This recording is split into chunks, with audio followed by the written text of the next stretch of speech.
성도 여러분, 평안하셨습니까? 오늘 우리가 은혜 받을 하나님의 말씀은 아모스 3장 9절에서 15절 말씀입니다. 우리 함께 찾아서 하나님의 말씀을 읽도록 하겠습니다. 아모스 3장 9절에서 15절 말씀입니다. 아스돗의 궁궐들과 애굽 땅의 궁궐들에 선포하여 이르기를, 너희는 사마리아 산들에 모여 그 성 중에서 얼마나 큰 요란함과 학대함이 있나 보라 하라. 자기 궁궐에서 포악과 겁탈을 쌓는 자들이 바른 일 행할 줄을 모르느니라. 여호와의 말씀이니라. 그러므로 주 여호와께서 이와 같이 말씀하시되, 이 땅 사면에 대적이 있어 내 힘을 쇠하게 하며 내 궁궐을 약탈하리라. 여호와께서 이와 같이 말씀하시되, 목자가 사자 입에서 양의 두 다리나 귀조각을 건져냄과 같이 사마리아에서 침상 모서리에나 걸상의 방석에 앉은 이스라엘 자손도 건져냄을 입으리라. 주 여호와 만군의 하나님의 말씀이니라. 너희는 듣고 야곱의 족속에게 증언하라. 내가 이스라엘의 모든 죄를 보응하는 날에 베델의 제단들을 벌하여 그 제단의 뿔들을 꺾어 땅에 떨어뜨리고 겨울궁과 여름궁을 치리니 상하궁들이 파괴되며 큰 궁들이 무너지리라. 여호와의 말씀이니라. 아멘.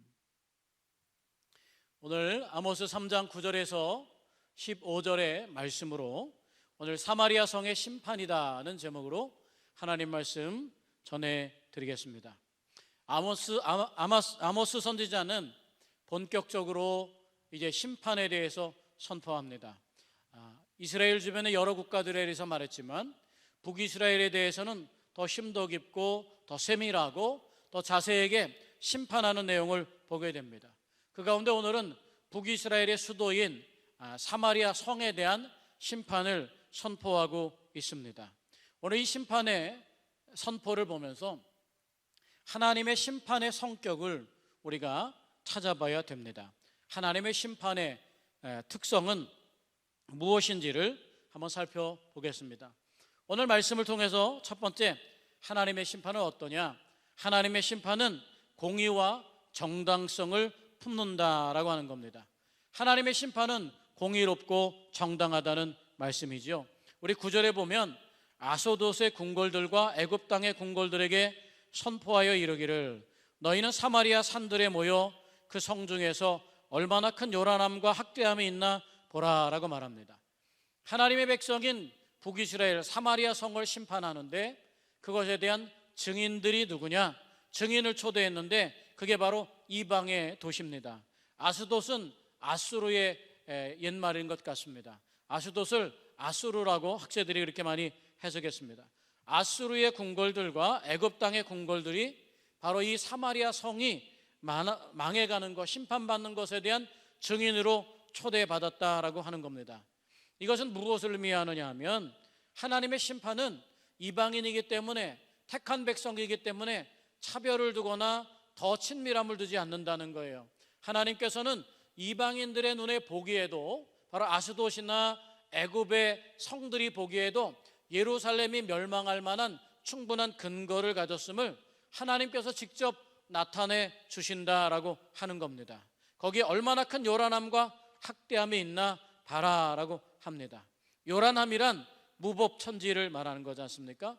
법령이 서지 않아서 그냥 무질서하고 불평이 가득한 상태를 요란함이라고 합니다.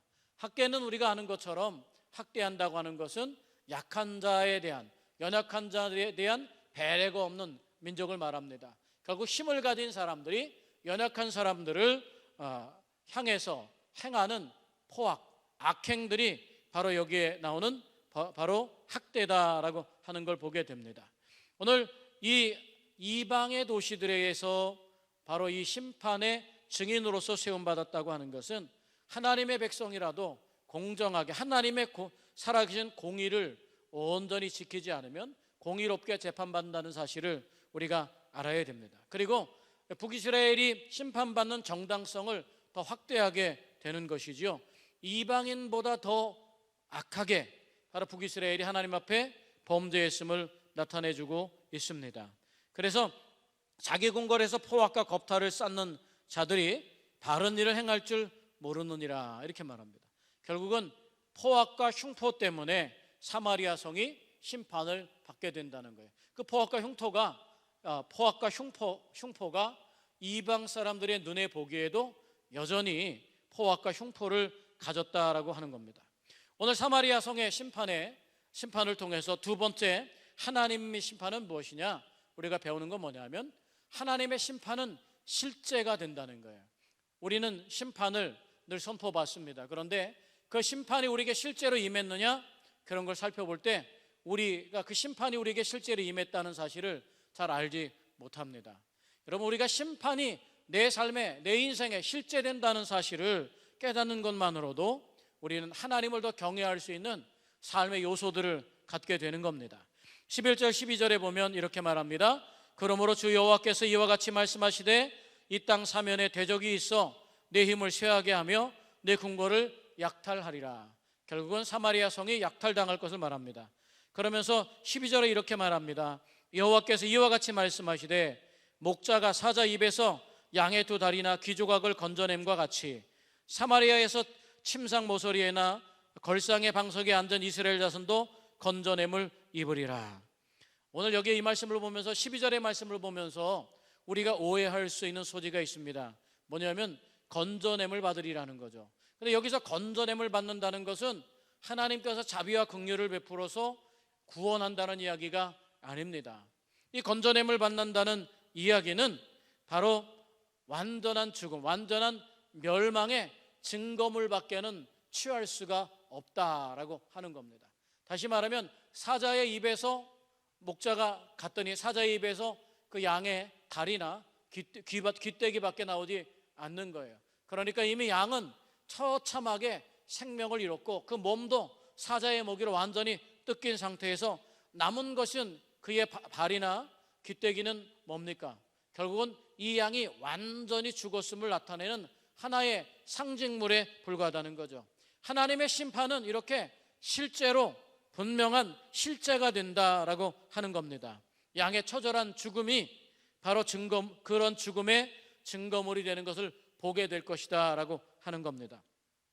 이 의미가 열왕기 하 24장 14절에 보면 이렇게 표현이 있습니다. 그가 또 예루살렘의 모든 백성과 모든 지도자와 모든 용사 만명과 모든 장인과 대장장이를 사로잡아 가매, 뒤에 이렇게 나옵니다.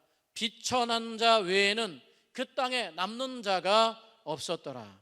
목자가 사자 입에서 양의 두 다리나 귀 조각을 건져낸다고 하는 것이 여기 뒷부분에 나오는 비천한 자 외에는 그 땅에 남은 자가 없었더라는 말씀과 같다는 거예요. 실제로 북이스라엘이 멸망했을 때 정말 똑똑하고 잘나고 정말 현명한 지도자들은 다 포로로 끌려가고 그 땅에 힘없고 연약한 사람들만 남아서 그 땅에 버려졌음을 우리는 잘 알고 있습니다. 하나님의 심판은 반드시 실제가 된다는 거예요. 하나님은 공의롭고 그 심판의 정당성을 가지셨을 뿐만 아니라 하나님의 심판은 반드시 실제가 됩니다. 오늘 우리는 실제하시는 하나님의 심판을 알고 살아가는 백성입니다. 하나님의 심판이 실제한다는 사실을 우리 마음에 품고 우리가 온전히 그리고 거룩하게 또 하나님 앞에 겸손히 살아갈 수 있는 토대를 만들게 되기를 축복합니다. 오늘 말씀을 통해서 세 번째 우리가 생각할 것은 바로 지도자의 사명에 대한 것인데요, 바로 하나님의 심판은 지도자를 먼저 향한다는 사실을 알아야 됩니다. 그리스도인들은 세상의 지도자입니다. 세상 많은 사람들이 바로 우리에게 붙여준 바 된 하나님의 백성임을 알 때 우리는 그들을 보살피고 그들을 지도하고 그들을 믿음의 길로 인도할 책임이 있습니다. 14절과 15절에 보면 내가 이스라엘의 모든 죄를 보응하는 날에 베델의 제단들을 벌하여 그 제단의 뿔을 꺾어 땅에 떨어뜨리고, 이렇게 말합니다. 오늘 지도자들의 잘못된 선택, 바로 베델의 다른 제단, 거짓된 신을 섬겨서 결국은 지도자들을 따르게 했다는 거죠. 지도자들이 그 백성들이 남유다로 내려가지 못하고 자기들의 지도력, 리더십을 더 발휘하기 위해서 베델 그리고 단을 쌓았다는 거예요. 베델과 단을 쌓은 것, 그리고 바로 그게 우리 삶에 굉장한 문제가 됐다는 거예요. 지도자의 신앙 지도가 어떠했느냐를 보여주는데, 지도자의 신앙 지도가 어긋났을 때 결국 무엇을 말씀하고 있냐면 그 백성이 멸망할 뿐만 아니라 그들 자신도 멸망하더라라고 하는 겁니다. 그래서 15절에 보면 겨울궁과 여름궁을 치리니 상하궁들이 파괴되며 큰 궁들이 무너지리라. 여호와의 말씀이니라. 지도자의 가장 멋진 휴양처, 바로 상하궁, 겨울궁과 여름궁, 왕족들이 쉴 만한 그런 것. 그러나 그런 쉴 만한 터를 가졌더라도 그들이 백성들을 잘못 지도한 베델의 제단을 쌓아서 백성들로 하여금 현혹되게 한 것들 때문에 지도자의 사명을 온전히 감당하지 못한 것은 곧 백성의 멸망이면서 동시에 지도자의 멸망이다라고 하는 겁니다. 오늘 지도자, 우리는 세상의 바른 지도자가 되어야 됩니다. 세상에서 흘러들어오는 불평과 원망, 감시와 또 다른 많은 비참함들이 우리를 침범하지 못하도록 하나님의 말씀으로서 우리가 온전해져야 될 줄로 믿습니다. 오늘 말씀 가운데 또 하나 지켜봐야 될 부분은 뭐냐면 늘 이런 말씀이 포함되어 있다는 거예요. 10절과 15절에 이거 여호와의 말씀이니라. 하나님께서 이런 심판을 주시면서 항상 말씀합니다. 여호와의 말씀이니라. 여호와의 말씀이니라. 반복된 이 구절에 무엇이 숨어 있습니까? 바로 심판하시지만 그 심판이 하나님이 기쁘게 행하시는 적극적인 의도가 아니었다는 걸 발견해야 됩니다. 여호와의 말씀이니라. 그것은 곧 하나님의 신음과 탄식이 있는 말씀이라는 거죠. 오늘 우리를 향해서 하나님의 신음과 탄식이 퍼지지 않도록 오늘 우리는 사마리아 성의 심판을 보면서 바로 공의와 바로 하나님의 심판의 정당성, 하나님의 심판이 실제가 된다는 것과 바로 지도자의 잘못이 바로 많은 사람들, 지도자 자신에게 돌아간다는 사실을 경험하면서 주의 우리로 하여금 이 땅의 지도자로 부르시고 이 땅에서 하나님의 백성으로 택한 족속이요 왕 같은 제사장으로 불러주신 하나님의 은혜를 떠나지 않고 우리가 하나님 앞에 온전히 하나님의 마음을 알고 하나님의 신음과 탄식을 이해하면서 하나님의 신음과 탄식의 마음을 같이 하는 복된 백성으로 오늘도 살아가기를 주님의 이름으로 축복합니다. 기도하겠습니다. 하나님 아버지, 사마리아 성의 포악과 흉포의 죄악 하나님께서 심판하시는데 증인을 이방의 성들로 증인을 세웁니다. 하나님 아버지, 함께 해 주시옵소서. 우리로 하여금 하나님의 한숨과 하나님 아버지의 탄식, 신음을 듣는 백성이 되지 않게 하시옵소서. 우리를 향하신 하나님의 신음이 들려질 때 속히 돌아서고 우리를 향한 하나님의 탄식이 알려질 때 속히 회개하는 하나님의 백성 되도록 축복하여 주옵소서. 하나님의 심판이 우리에게 실제가 된다는 사실을 기억하면서 우리에게 주신 소명을 감당하게 하시옵소서.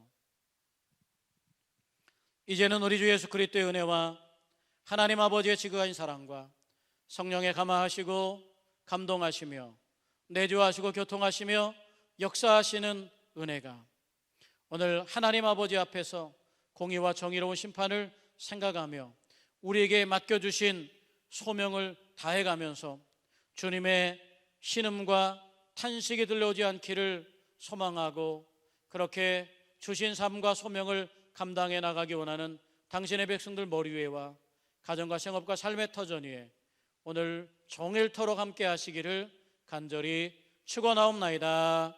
아멘.